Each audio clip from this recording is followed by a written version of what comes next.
In 1940, Western Europe found itself caught in two connected conflicts. On one side, there was an inter-imperialist struggle as Nazi Germany aimed to replace Britain and France as the dominant imperial powers. On another level, a people's war was emerging, fueled by workers, peasants, and anti-fascists fighting against both foreign control and their own oppressive governments. This video delves into how these dual battles played out in France during the Second World War. We'll look at how France's defeat in 1940 was more than just a military loss. It highlighted deep social divisions rooted in the 1930s. We'll explore the rise of the French resistance, its ties to workers' movements, and the looming threat of fascism, as well as how its aims often conflicted with those of de Gaulle, the Allies, and ultimately, the British and American empires. You'll learn that the liberation of Paris in 1944 represented much more than military achievement. It symbolized competing visions for France's future, the restoration of empires against the quest for a popular revolution. This story includes not only military confrontations and leaders, but also strikes, sabotage, underground publications, and class struggles. A society fighting to determine its own future, while global powers vied for dominance. By the end, you'll grasp how the lines between imperialist warfare and people's warfare not only blurred, but stood in direct opposition, impacting not just France, but the entire landscape of post-war Europe. The interplay of these wars in Western Europe during the Second World War was linked to the aftermath of the First World War, which set the stage for a significant conflict among established powers like Britain, France, and Russia against a rising Germany. This clash devastated ordinary lives and led to the 1917 uprising in Russia, where workers and peasants seized properties from the elite, igniting a wave of revolutionary passion worldwide. Although the working class's potential was realized only in Russia, the ruling class grew fearful and incited a right-wing backlash.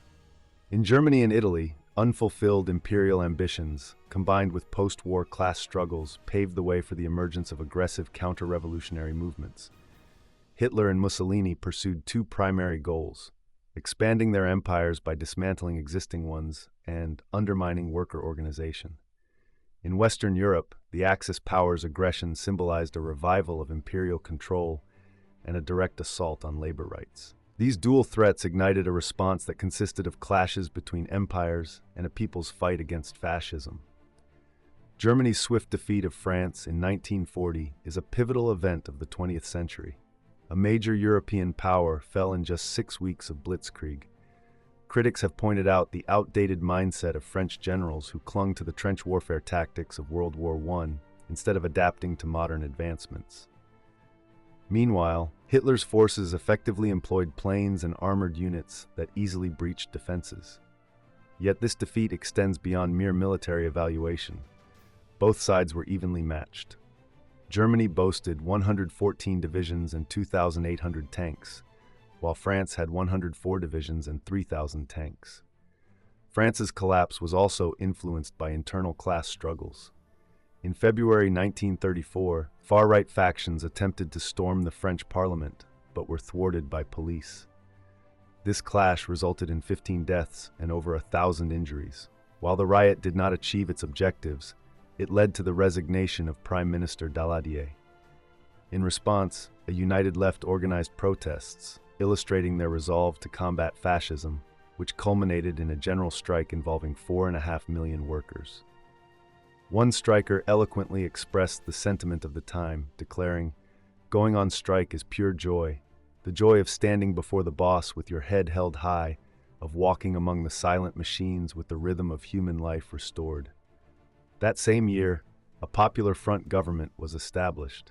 The interconnectedness of anti-fascism, labor movements, and communism led some significant figures to view the threat from Hitler as less severe than that from Stalin. De Gaulle, who would later lead France, reflected this perspective, highlighting that some were more concerned about Stalin than they were about Hitler. This attitude contributed to France's reluctance in the initial stages of the Second World War. Even after Britain and France declared war on Poland in September 1939, they entered what became known as a phony war, characterized by minimal military action against Germany. Yet, They showed no reluctance in opposing Russia's invasion of distant Finland.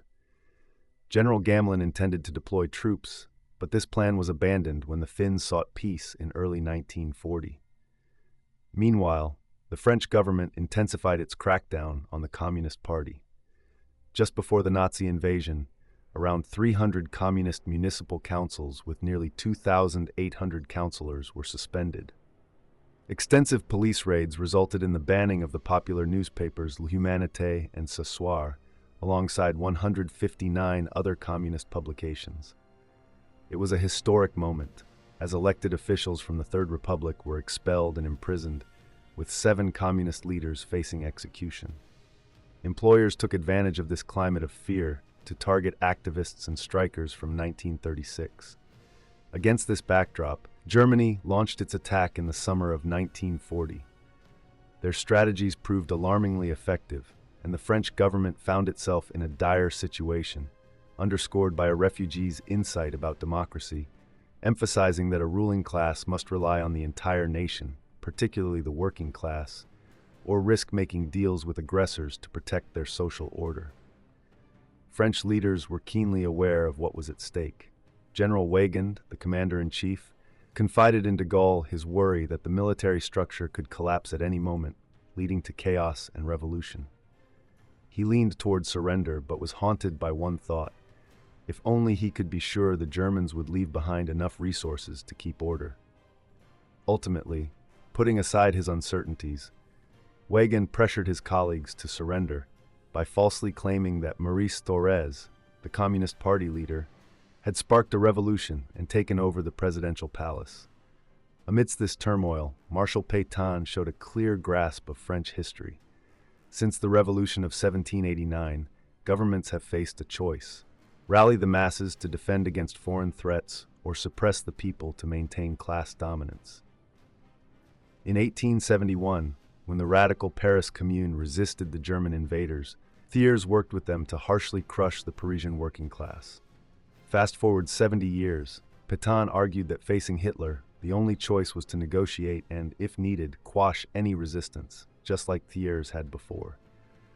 Churchill proposed a Franco-British Union, envisioning shared citizenship for all.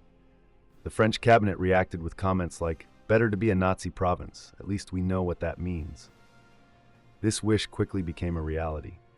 On June 22, 1940, an armistice was signed with Germany, leading to a northern zone under Nazi control, while Petain's Vichy regime ruled the southern part of France. Meanwhile, a new sentiment among the working class emerged after the protests of 1934 and the strikes of 1936. When the British and French governments made concessions to Hitler over Czechoslovakia, it was met with approval from the center and right in the French parliament.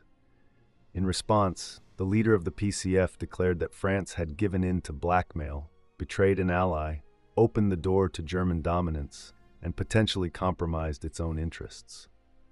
535 deputies supported the government's position, while 75 opposed it, with 73 being communists. The left was thrown into disarray by the Hitler-Stalin Pact. As Russia and Germany ravaged Poland, PCF leaders called for peace with Hitler. When the Nazis marched into Paris, the PCF proclaimed that French imperialism had faced its greatest defeat ever. They claimed that the true enemy, often found within during times of imperialist war, had been defeated. The working class in France and across the globe should view this as a victory and recognize that they had one less enemy to contend with. They emphasized the need to ensure that the fall of French imperialism was lasting. Yet they added an important point to consider: whether the French struggle paralleled German imperialism's opposition to French imperialism. This notion was only partly accurate, given that German imperialism was regarded as a temporary ally. Not all communists embraced this perspective. A third of the PCF's parliamentary members rejected the idea that France was under the control of a temporary ally. In one sense, the PCF was correct. French imperialism was overtaken by German imperialism, but it wasn't completely extinguished. On June 18th, Charles de Gaulle, a young French brigadier general who had made his way to London, announced the formation of Free France on the BBC, asserting, "No matter what happens, the spirit of French resistance burns bright." De Gaulle's vision for this resistance was quite unique.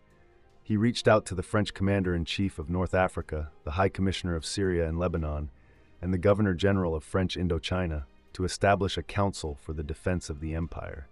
Just a week later, he declared, "Powerful forces of resistance can be felt across the French Empire." On August 3rd, he noted that, at many points in the empire, brave individuals are rising up, determined to protect France's colonies. It's understandable why commanders, high commissioners, and governors were slow to respond, prompting de Gaulle to rethink his strategy to reclaim French imperialism. He introduced two new elements to his plan.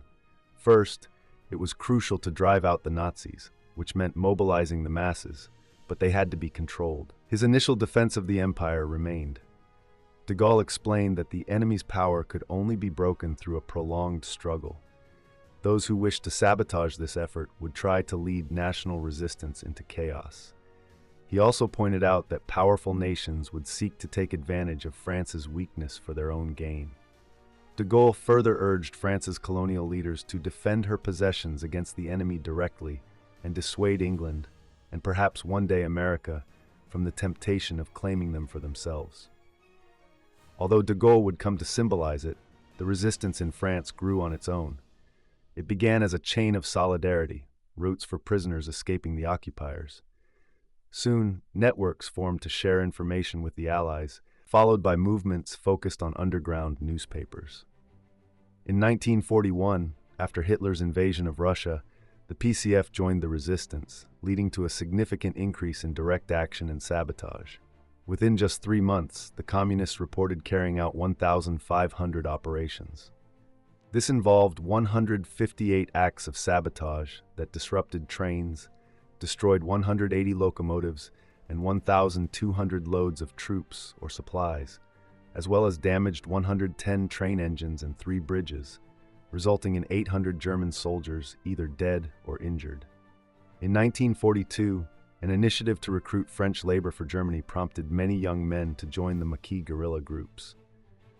By 1944, the resistance engaged in significant diversionary tactics to aid the D-Day landings in Normandy.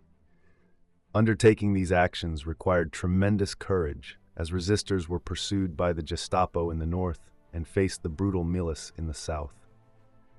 The looming threats of torture, concentration camps, or execution were all too real, leading to about 60,000 members of the Communist Party of France losing their lives. The resistance functioned both as a movement and an organized force. It garnered a substantial following, with its underground press achieving a daily circulation of 600,000 in 1944, even though reading these clandestine newspapers could result in Gestapo arrests. On the other hand, organized resistors accounted for no more than 2% of the adult population. Who were these individuals recognized by a prominent northern newspaper as totally uncompromised, proving their worth under German occupation? Despite extensive analysis of the French resistance, answering that question is complex, as there were no membership cards. The evidence available often appears contradictory. Georges Bidault, the president of the National Resistance Council, remarked that the resistance encompassed a diverse array of people from various backgrounds, including workers, peasants, teachers, journalists, civil servants, aristocrats, and clergy. Most joined after a personal decision fueled by their conscience and a desire to fight back. This diversity complicates the narrative of an imperialist war waged by the ruling class against a people's war supported by the masses. However, that viewpoint is misguided. The resistance's varied makeup stemmed from the struggle for national independence and the sense of betrayal felt by many groups in society. The fight for national liberation was intertwined with class struggle, yet the social composition and perspectives within the resistance were not uniform. Even with its wide membership, the group clearly leaned left, mainly because the French establishment was heavily tarnished by its backing of Vichy and German control. Although there were a few resistors with right-leaning, even extreme right-leaning, beliefs, the fight against fascism felt more natural to leftist circles since they were already immersed in that battle. Those who had supported the Popular Front in France and aimed for a Republican win in Spain were quick to resist both Hitler's Europe and Pétain's France. The communist faction was expected to adopt radical language, but it wasn't the only group doing so. Other parts of the resistance produced documents that appeared to call for revolution. The impact of occupation and surrender was clear in the literature of the resistance. One article, titled "This War is Revolutionary," framed it as a struggle between two opposing views: authority versus liberty. It claimed that the people wouldn't rise up unless they grasped the goal, which needed to be something noble enough to inspire their fight and the ultimate sacrifice: the liberation of humanity. This idea of liberation went beyond merely expelling the Nazis. It included freeing people from material constraints like hunger and poverty, from economic oppression brought on by wealth disparity, crises, and unemployment, from social oppression due to money, prejudice, and religious intolerance, and challenging the greed of those who hold power. Liberation, the publication by Dastier, an ex-aristocrat involved with unions and socialist movements, echoed these views. They vowed to combat both internal and external threats, including war, national imperialism, economic exploitation, and all forms of dictatorship, whether it be state, social, or religious. These perspectives sharply contrasted with de Gaulle's, who was inherently authoritarian. His stated belief was, "Deliberation is the work of many men, action of one alone." Still, he understood the need to weave radical phrases into his defense of French imperialism if he wanted to lead the movement. He infused his speeches with assertions like, "In coming together for victory, the French people are also uniting for a revolution. For us, ending the war won't just mean restoring our national territory and empire, it will mean true sovereignty for the people." But there was a lack of sincerity in his words, resulting in a struggle for power between de Gaulle, who was in exile, and the resistance in France. Jean Moulin represented de Gaulle until he was killed by the Gestapo in 1943. He gained respect because, as prefect of Eure-et-Loir at the war's onset, he endured horrific torture at the hands of the Nazis, who imprisoned him alongside a mutilated corpse, pressuring him to falsely confess about black French soldiers. Fearing he might break under pressure, he even attempted to take his own life. De Gaulle aimed for Moulin to ensure the resistance worked for the benefit of Imperial France, rather than the people. His mission was straightforward: to restore France as an active participant in the war and to prevent her from being undermined. The first step was gaining control. Moulin was tasked with uniting the various resistance groups under a single authority. Without this, they risked chaos or communist takeover. He initially combined several non-communist factions in the South into the United Resistance Movement. By May 1943, he had established the National Resistance Council, which included communists as well.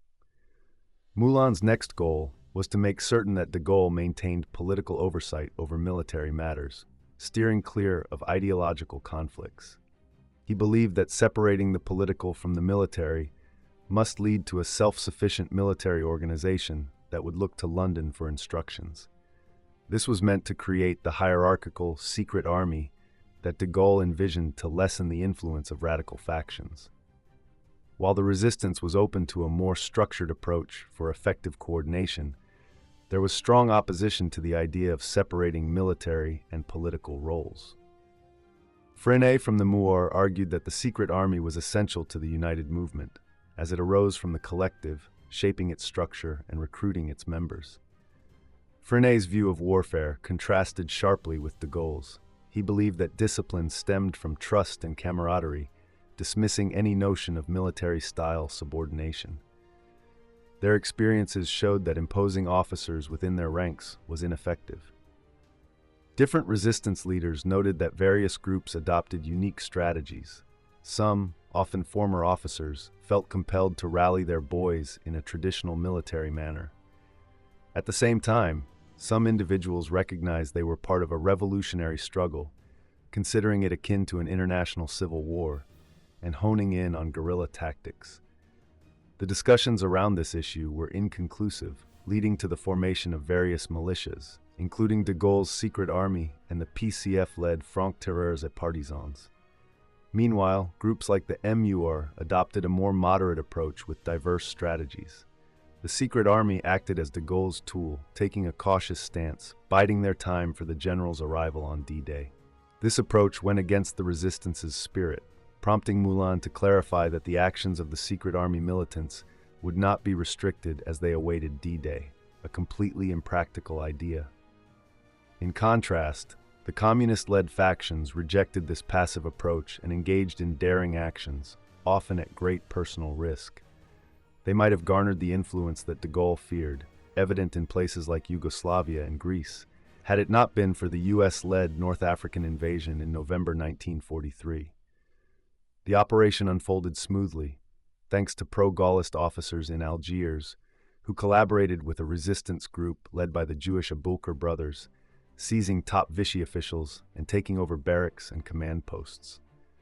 Almost right after the Americans arrived, they initiated talks with one of the captured, Admiral Darlan, a move that demonstrated a shocking lack of awareness. Even supporters of the US's actions acknowledged that Darlan, the mastermind behind Pétain's policies, had worked diligently to confirm the Axis that France was ready to align with the Nazis.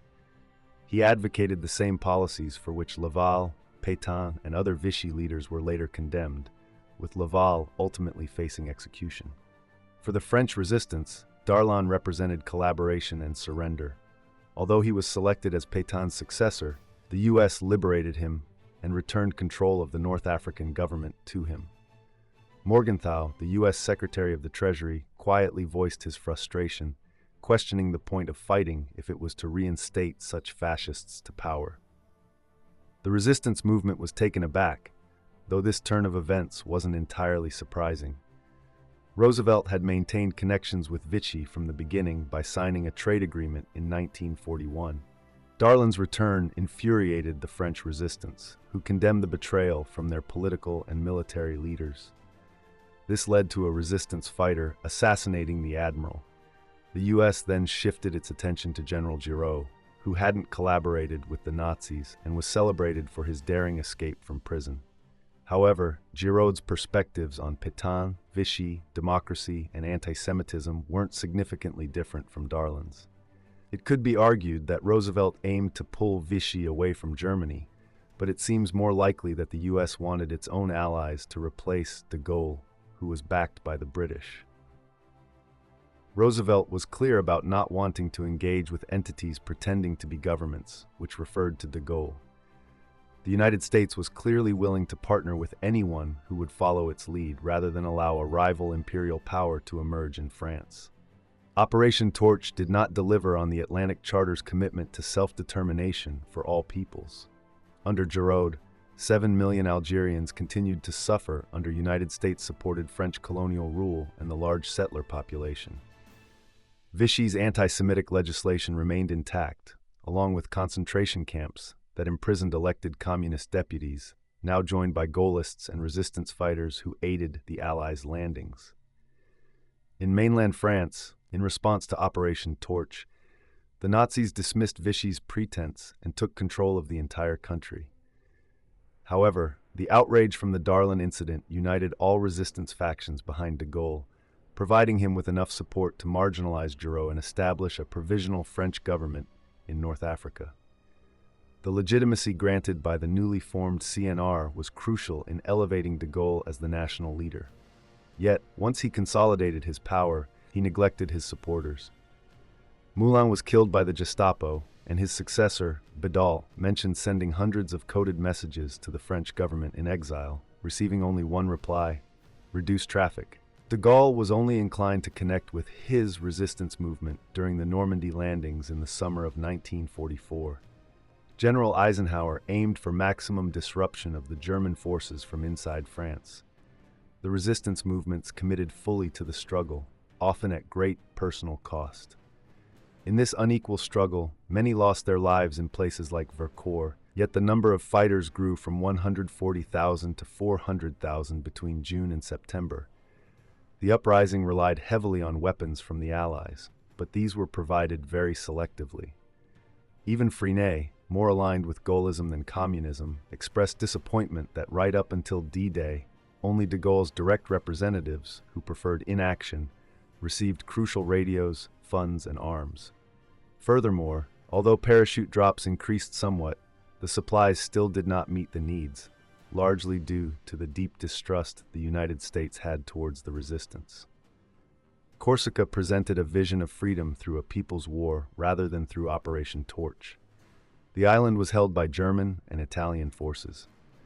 After Mussolini's fall and Italy's change of sides, a significant resistance movement led by communists emerged. Partisan groups collaborated with Italian troops against the Wehrmacht, killing 1,000 Germans between September 9th and October 4th, 1943, at the cost of 170 Maquis fighters.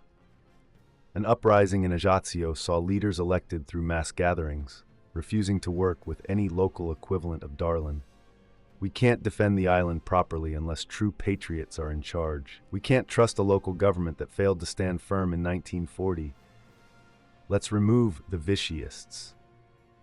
De Gaulle was worried, not because Vichy was rejected, but because he was out of control.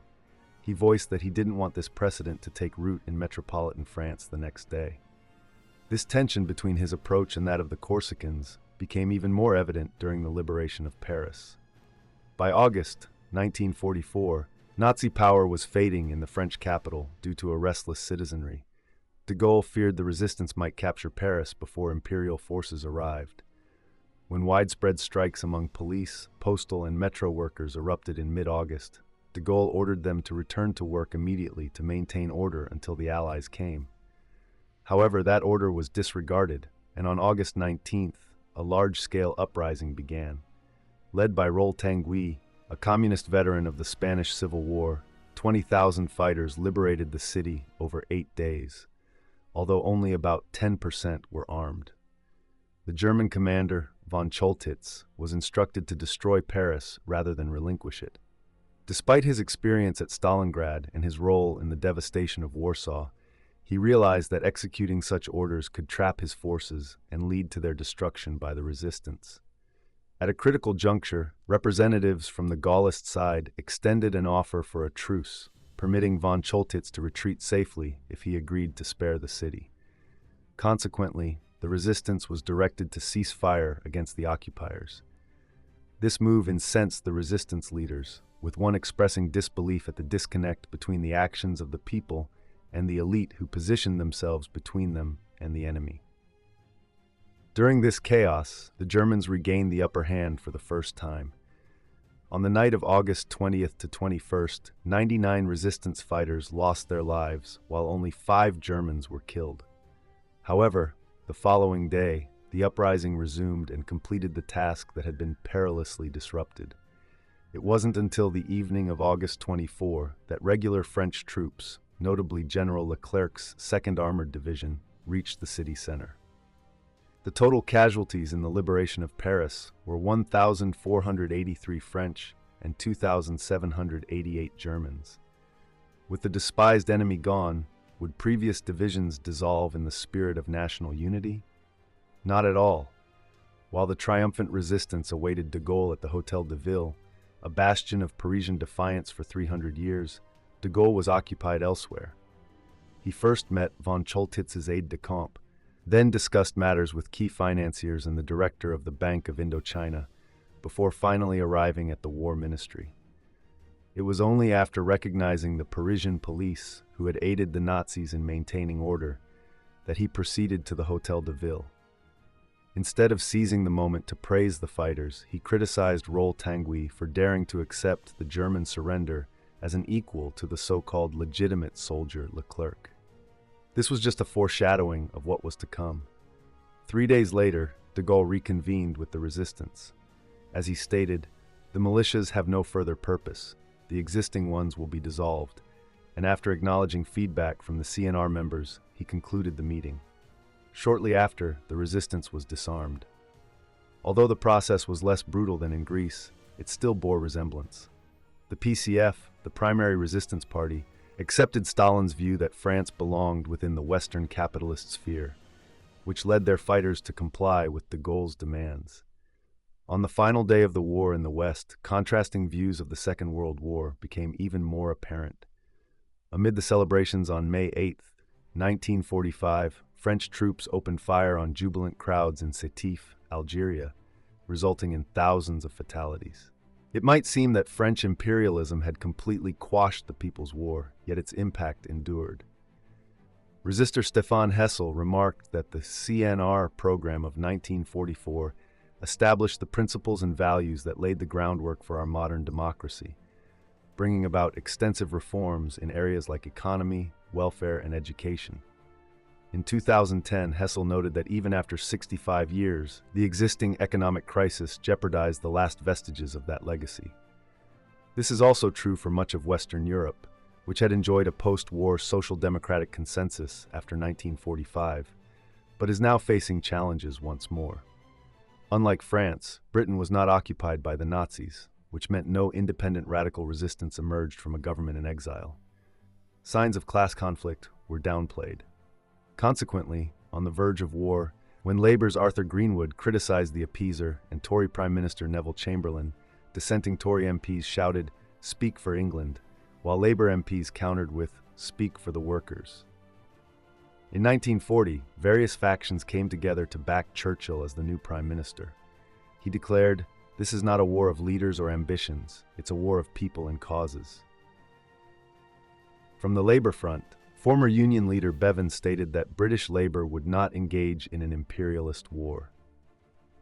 The concept of national unity was also showcased in Britain Under Fire, a visual account of the Blitz, marked by a photo captioned, "Their Majesties outside Buckingham Palace, facing the same trials and tribulations." This uplifting portrayal appeared to be reinforced during their Majesties' visit to the ruins of Southampton, where reporters captured the moment as thrilled crowds lined the cold streets, echoing with cheers and cries of, "God save the King." Dedicated volunteers from Mass Observation, who went beyond the media's narrative to gauge public feelings, observed a more common response. If they offered new furniture, good food, and kept things straightforward, we'd be genuinely grateful. The reality of modern warfare created a rift for the British, who, even without occupation, felt a divide between imperialism and their everyday needs, similar to the scenario in France. One writer noted, "The front isn't a far-off battlefield. It's woven into our lives, with dugouts and first aid stations around every corner and trenches taking over parts of city parks and village greens." In London, the Blitz threatened to dismantle the illusion of unity. A senior diplomat quietly shared concerns in government circles regarding the growing anger in the East End, and reports said even the King and Queen faced heckling during their visits to bomb-damaged areas. He felt somewhat relieved when the Luftwaffe targeted the affluent West End, saying, "If only the Germans had been wise enough not to bomb west of London Bridge, we might have seen a revolution here. Instead, they've damaged parts of Bond Street and Park Lane, which has shifted the balance." Maintaining the narrative that everyone, regardless of wealth or privilege, was in this together, required a collective amnesia. When Churchill took office, he warned his colleagues, "If we open a dispute between the past and the present, we risk losing the future." His caution was certainly valid. He selected a cabinet filled with familiar appeasers like Chamberlain and Halifax, with 21 of 36 ministerial positions going to those who had previously served under the former Prime Minister. Churchill himself had his own questionable moments. After meeting Mussolini in 1927, he admitted he was charmed, like many others, by his gentle demeanor and calm poise. He even told Mussolini, "If I had been an Italian, I would have wholeheartedly supported you in your struggle against Leninism."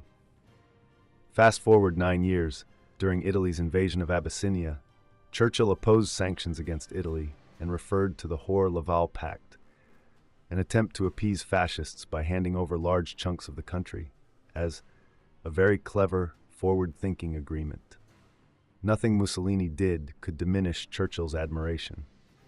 Even amid the intense fighting in North Africa, highlighted by the Battle of El Alamein when Mussolini fell in 1943, the British Prime Minister remarked that even when the outcome of the war was clear, the Allies would have welcomed Mussolini.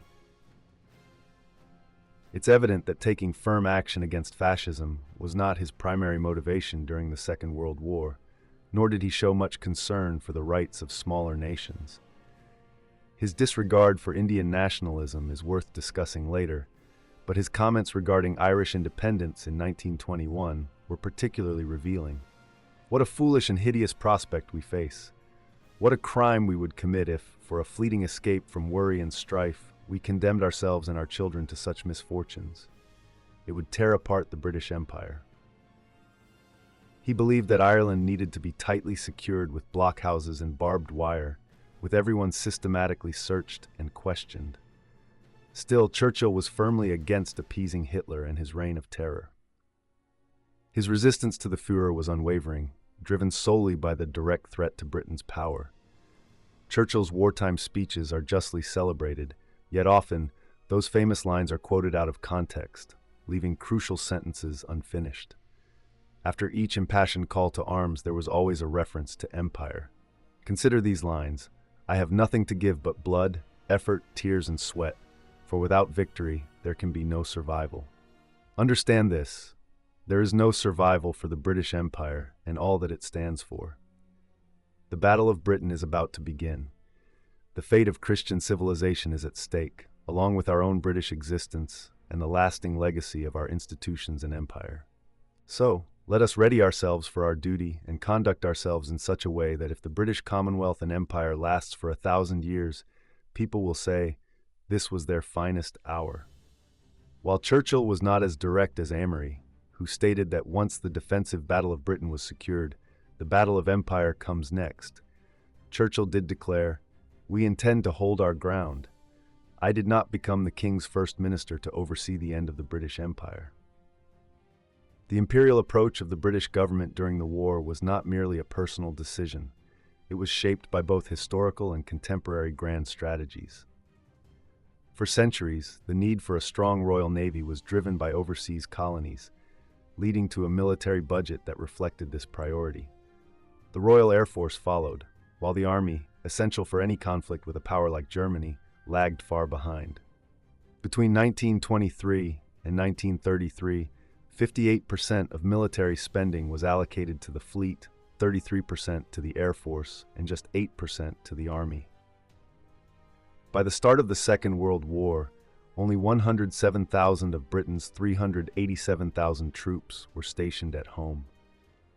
As a result, the expeditionary force sent to the continent could only provide support during the so-called Phoney War alongside the French. When this Sitzkrieg ended in 1940, they were forced to hastily retreat from Dunkirk's beaches. Following this, the only option left was to attempt to wear down the German war machine from afar. One historian noted it was crucial to avoid direct confrontation with the German army. Encounters with the Wehrmacht were thus largely coincidental. For example, Britain intended to secure Norway before the Nazis, but found it occupied by the time they arrived. London's primary ground campaign was far removed from Europe, occurring in the Libyan desert to protect the route to India from the Italians.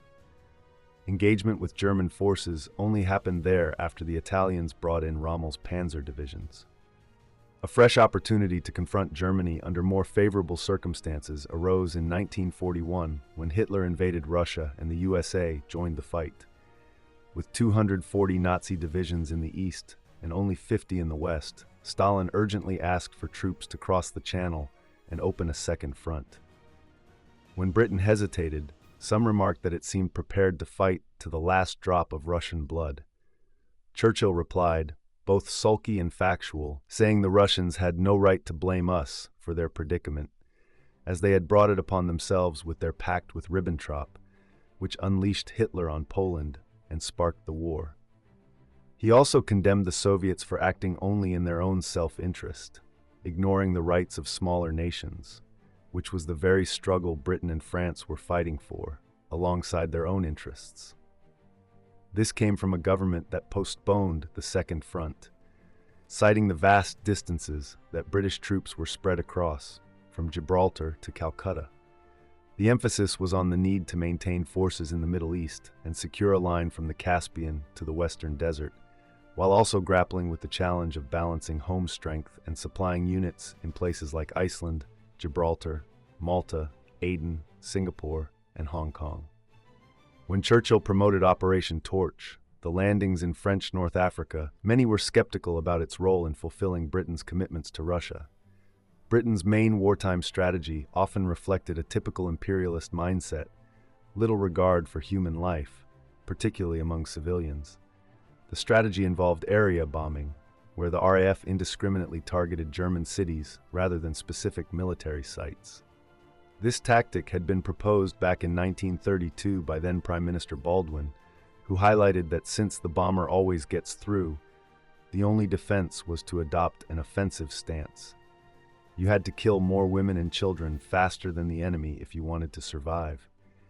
He pointed this out so that people could comprehend what lay ahead in the next conflict. In 1940, Churchill embraced this tactic, acknowledging that we lack a continental army to confront the Germans directly, but a devastating, exterminating assault by heavy bombers is what will drive them back and bring them down. Bomber Command took this to heart, focusing on populated areas rather than military sites like docks or factories. This distinction was crucial.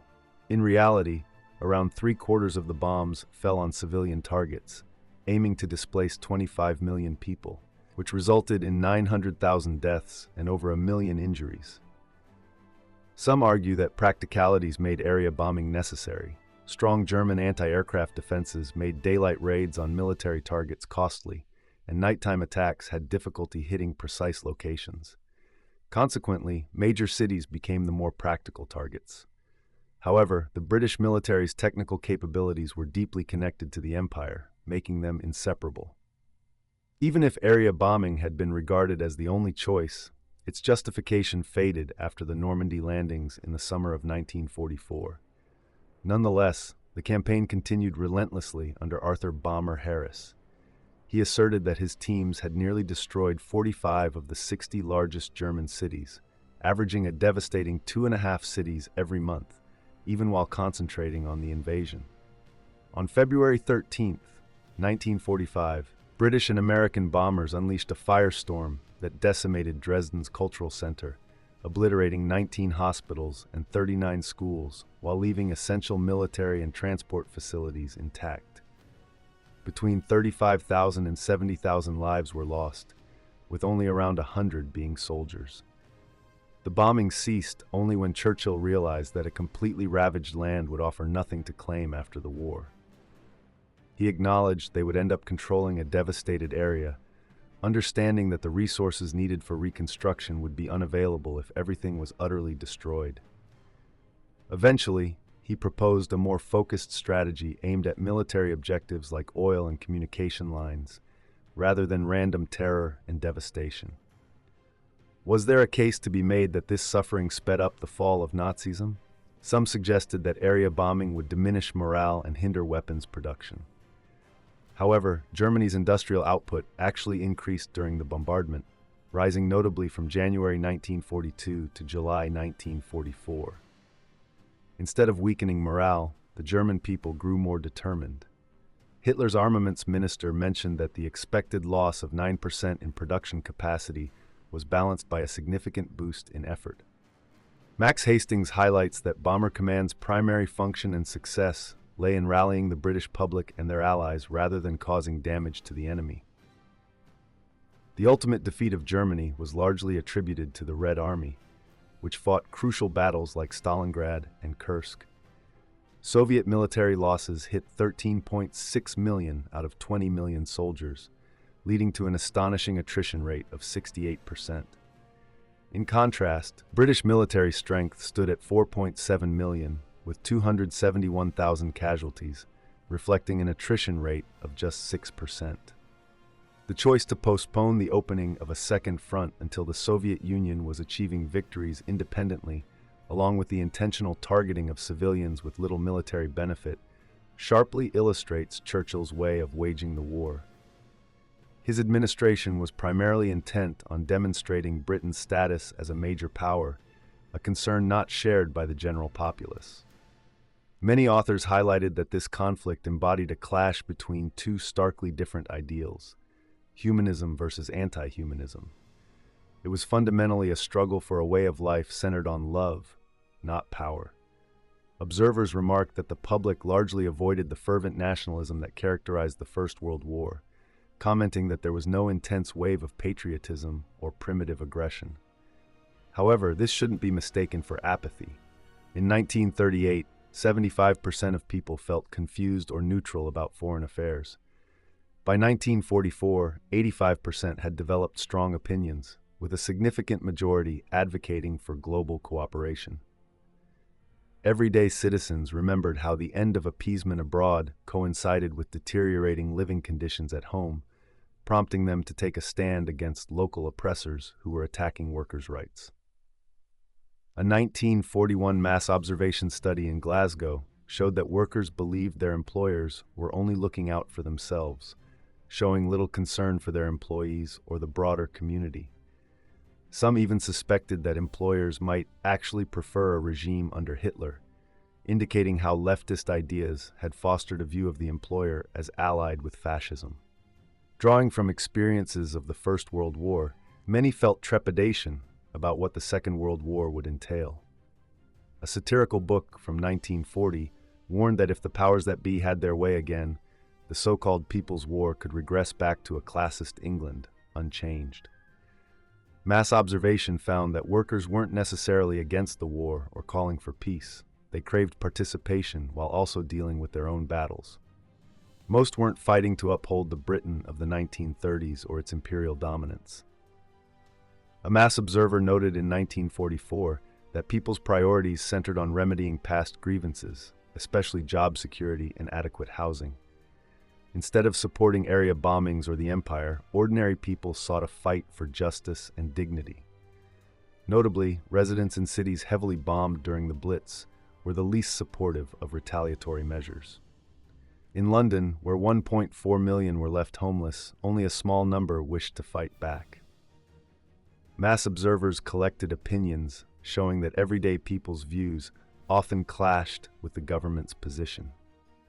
They pushed for a strong League of Nations to lead towards socialism, argued that every worker should enjoy a comfortable life after the war, and believed that the war was being driven by financiers out for profit, suggesting it would only cease when they were satisfied. The Labour Party attempted to bridge the gap between the war fought for empire and the People's War, as highlighted by Bevan's confusing comments about England's historical role in promoting liberty and its vast empire built over centuries. Though odd, these statements reflect an awareness of both conflicts. British communism faced its own difficulties. When the war started, Harry Pollitt led the movement and staunchly supported the idea of a people's war. He argued that regardless of the motives of the British and French leaders, stepping back from conflict and merely offering revolutionary slogans while fascism spread across Europe would betray the countless struggles fought against capitalism. This position conflicted with the Hitler-Stalin Pact, resulting in Pollitt's dismissal.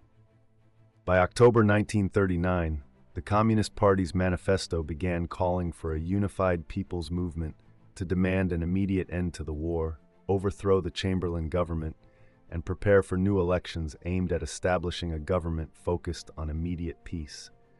However, by June 1941, the party changed its stance again, supporting the anti-fascist effort but with no reference to a fight against capitalism. Pollitt returned to advocate for unity among all who opposed Hitler, stating that the struggle wasn't against the Churchill government and emphasizing that this had evolved into a people's war. While his definition differed from earlier ones, these shifting interpretations highlight the difficulty of reconciling the concepts of a people's war with an imperialist war. Business leaders also faced division. This was clear in debates about joint production committees, which sought to promote collaboration between workers and employers. The director of the Engineering Employers Federation insisted he would not allow shop stewards to control production matters. In contrast, another managing director argued that if industry failed to prepare for revolution, a revolution would happen regardless. He argued that the only way to prevent disaster was to recognize and address the people's needs, embracing the big changes that would inevitably come if action wasn't taken. On the workers' front, the Manchester District Committee of the Amalgamated Engineering Union wisely warned that they were functioning under a capitalist system even more geared toward exploitation than in peacetime. Employers would seize every opportunity that collaboration and relaxed oversight from trade unions could provide throughout the industry. For workers, This truly felt like a fight on two fronts. Despite these worries, it was decided that joint production committees should be supported to enhance production and prevent a Nazi victory. This conflict was perhaps captured by a mass observation volunteer in 1944. Away from selfishness. In Britain's factories, men and women worked long hours, not for a boss or personal gain, but for everyone. There was a strong belief that the people's will could shape the course of the Second World War. And it wasn't just theoretical. With 30% of the male workforce enlisted and an unrelenting demand for industrial output, ordinary people felt a newfound sense of economic power and confidence. Evidence of this was everywhere. When homeless individuals in London sought shelter in underground stations, the government initially objected, but eventually gave in. Calder shares how Father John Grozer, a prominent figure during the Blitz, took action himself by breaking into a local depot. He lit a bonfire outside his church and provided food for the hungry. There wasn't a cabinet minister or official willing to oppose him or question this illicit act. In another part of London, a Ministry of Food official discovered a crowd of neglected homeless people. He broke into an apartment building, took them in, managed to secure furniture through various means, arranged utilities, and provided them with food. The tension between these two battles was felt most acutely in industry. The Communist Party's drive for maximum production led it to do everything possible to prevent stoppages, and thankfully, industrialists responded with positive feedback.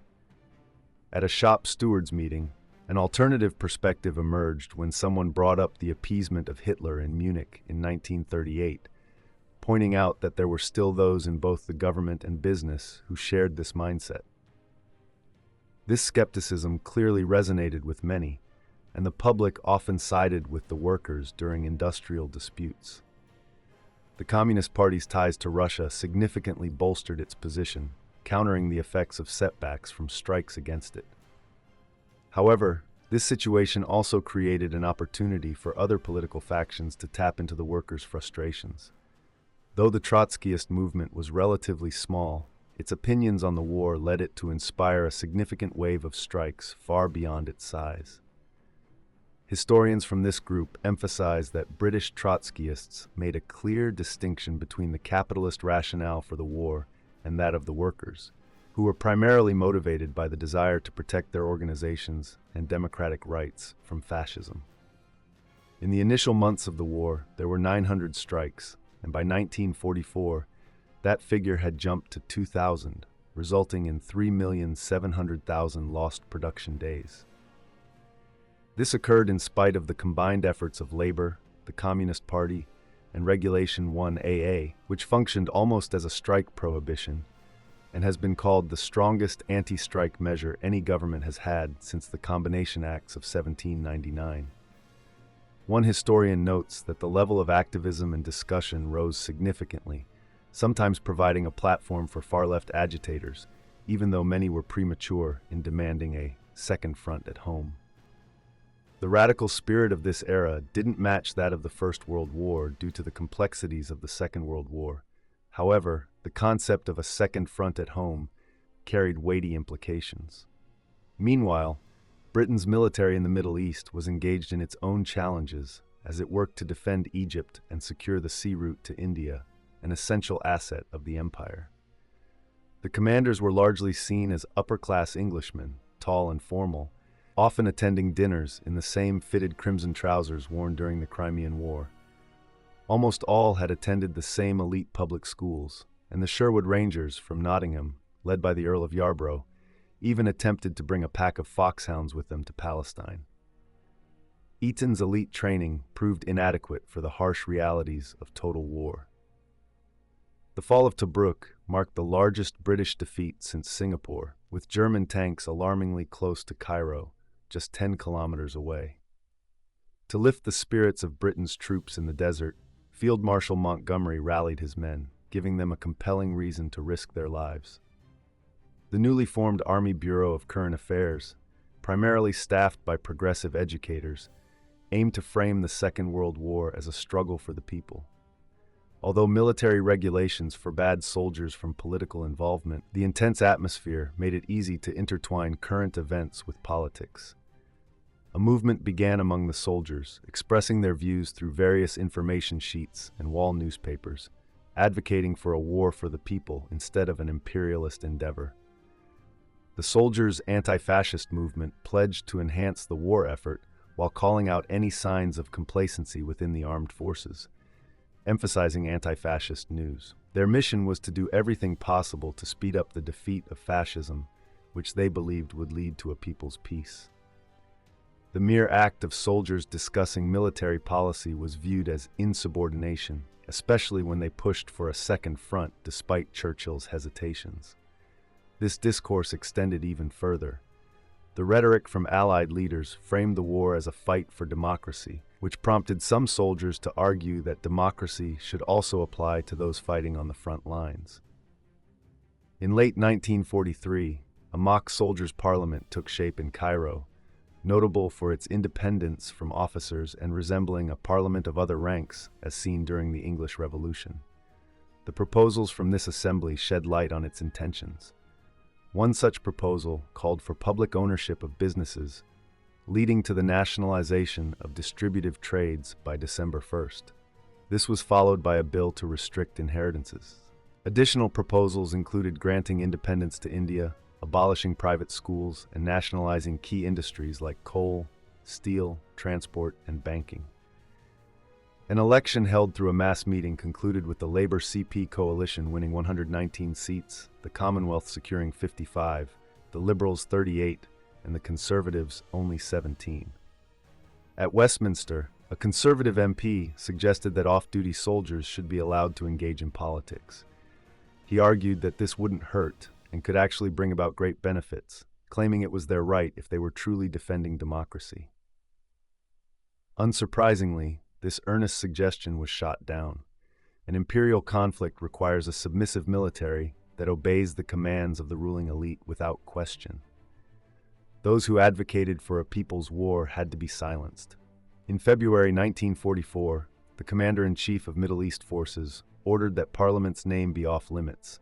There would be no publicity, not even for war correspondence, and everything would require approval from an army education officer. When this directive was shared with the Cairo Parliament, the soldiers erupted in protests, 600 against 1. That solitary vote came from the brigadier who issued the command. Members of the organizing committee were quickly moved, as was the new prime minister. Leo Abs, who had spoken out for bank nationalization, found himself under open arrest and sent back to Britain. This forces parliament was shut down, reinstating the previous order. Yet discontent remained beneath the surface. When news of Labour's election victory in Britain reached Egypt in 1945, soldiers refused to salute their officers for nearly 10 days. True frustration surfaced after victory over Japan Day in August 1945, when soldiers realized that the fight against the Axis hadn't truly ended the war. If the government saw the Second World War as a struggle against fascism, demobilization ought to have commenced with the enemy's surrender. However, Labour remained unwilling to bring the weary troops home. Bevan announced to the Commons in November 1945 that the government intended to safeguard British interests wherever they could be found. British forces would continue to fight for the British Empire and for those who couldn't defend themselves, like France and Holland. Their colonies in Vietnam and Indonesia would need to be forcibly returned to their rightful owners. Some servicemen, however, had other ideas. They opted to strike instead of shipping Dutch soldiers back to Indonesia, and 700 RAF personnel briefly staged a mutiny in Jodhpur, India. By late 1945, protests began in Malta, followed by similar actions in Ceylon, Egypt, and once more in India, where a new forces parliament had emerged. In March 1946, a radar operator received a 10-year sentence tied to RAF strikes in Singapore, and by May, a significant mutiny broke out in Malaya, leading to numerous court-martial proceedings. While Britain's industrial strikes and military mutinies highlighted the existence of parallel conflicts, they were generally isolated incidents. More often, the clash between commanders and soldiers was concealed, manifesting as inner turmoil among the people. Many ordinary individuals simply aimed to navigate their daily lives without aligning with either side in the conflict. The reality for the poor, bloody infantry has frequently been characterized by a mix of pressure, enticement, and emotional numbness. A woman's sentiments from Yorkshire surely resonated with many civilians. She recalled witnessing hundreds of bombers departing at regular intervals, observing, "They've just crossed the edge of England, and many won't return. They're just heading out to die." She pondered the innocent lives being lost due to their actions, and questioned when it would all come to an end. It felt utterly pointless. What was it all for? The despair felt by everyone caught in this harsh war was tangible, coupled with a strong desire for it to conclude. Yet signs were clear that many, perhaps even most, saw the war in a vastly different light than those in power. A key example was the reaction to the 1942 Beveridge Report, which aimed to lay the foundation for the post-war welfare state and the National Health Service. Calder points out that the initiative wasn't nearly as revolutionary as Beveridge and his supporters suggested. Contributions were flat-rated, meaning that the poor contributed just as much as the wealthy, and it primarily provided a basic safety net. Nonetheless, after the initial excitement diminished, the government actively sought to suppress any formal promotion of the report. A summary written by Beveridge for servicemen was withdrawn just 2 days after its release, being deemed controversial and therefore against King's regulations, while Churchill considered the report a distraction from the ongoing war. Interestingly, despite these attempts, as mass observation indicated, the public viewed it as a representation of Britain's wartime goals. No other government publication has achieved sales of 635,000 copies or received approval from 90% of those surveyed. Even the Times recognized that the public wouldn't accept the misleading separation between these ambitions and the ultimate goal of victory. The key issue in the 1945 general election was the real purpose of the war. Was it to build a better, more equal world through a welfare state, or to return to the pre-war status quo? Churchill clearly aimed for a khaki election, reminiscent of the one that reinstated Lloyd George, the Prime Minister from the First World War. He called on the public to vote national, with much of his keynote speech subtly criticizing welfare. Here in Old England, on this glorious island, the cradle and fortress of freedom worldwide, we do not want to be regimented and have every aspect of our lives dictated. He cautioned that Labour's welfare state would inevitably lead to some form of a police state. In contrast, Attlee introduced the notion of a people's war. He highlighted the vital question for voters: should this nation prioritize public welfare over private interests, or should we revert to the old ways? He urged the British electorate, who had shown the world how a great people can rise in tough times, to empower Labour to steer us toward a peaceful and equitable society. Even if Labour ultimately fell short of many promises, the essential point was that it embraced the spirit of a people's war. The election results were telling.